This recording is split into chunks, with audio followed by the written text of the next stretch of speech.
Hello and welcome back to the history of giant monster movies. So last time I talked about the very first giant monster movie that was ever made. Unfortunately, that film is now lost, so we will never be able to lay our eyes on the giant mosquito monster that appears in the film. But luckily, the next giant monster movie that was ever made still survives, and we can actually see how it was accomplished. It would actually take a few years before anyone else would try to depict a larger-than-life creature on the silver screen. But leave it to film history's most arguably famous, most prolific, and most important filmmaker to take on that task, Georges Méliès. Méliès is no stranger to science fiction, or horror, or fantasy. In fact, he pioneered all kinds of tropes that we will later see in giant monster movies, and well, most movies in general. Space travel, nightmares, aliens, demons, dragons, and of course, monsters. Some of Méliès' early works depict dragons, but they're not always the typical dragons that we think of. In his 1903 film The Enchanted Well, we are greeted by the appearance of a giant snake-like creature living in the well. This creature is typically described as a dragon. In his 1905 film Palace of the Arabian Nights, a dragon briefly appears during the adventure of the main character and his friends. Here, the dragon can breathe fire. There are, of course, other Méliès films that feature dragons, but the dragons usually aren't that big. So what about something larger? A movie where there is a literal giant monster? Well, look no further than another 1905 short film Méliès made called The Mysterious Island, aka Ulysses and the Giant Polyphemus. Polyphemus was actually already a well-known figure in ancient literature. He's a major figure in Greek mythology and was described at length in Homer's epic poem The Odyssey. Cyclopses are a mainstay in ancient Greek culture, and giants in general are present in pretty much most religious texts and other stories in ancient literature.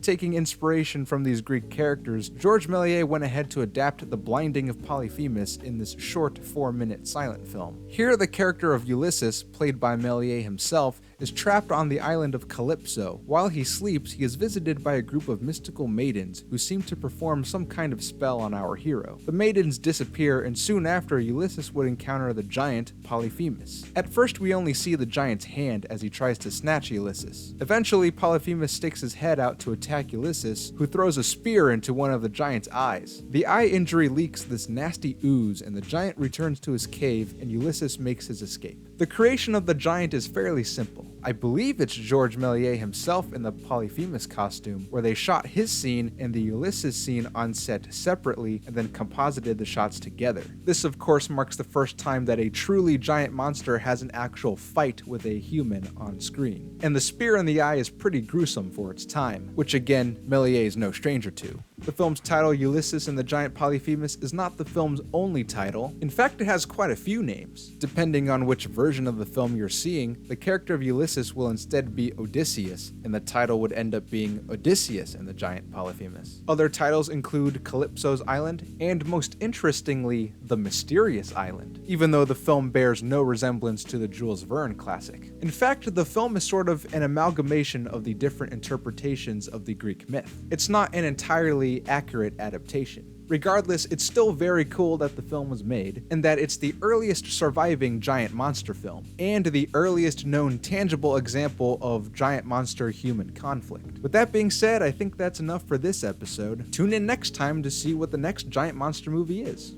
Here's a hint. Not only is it among the first giant monster films in existence, it is also the first giant monster movie of its kind within the genre. Anyways, until next time, take care now.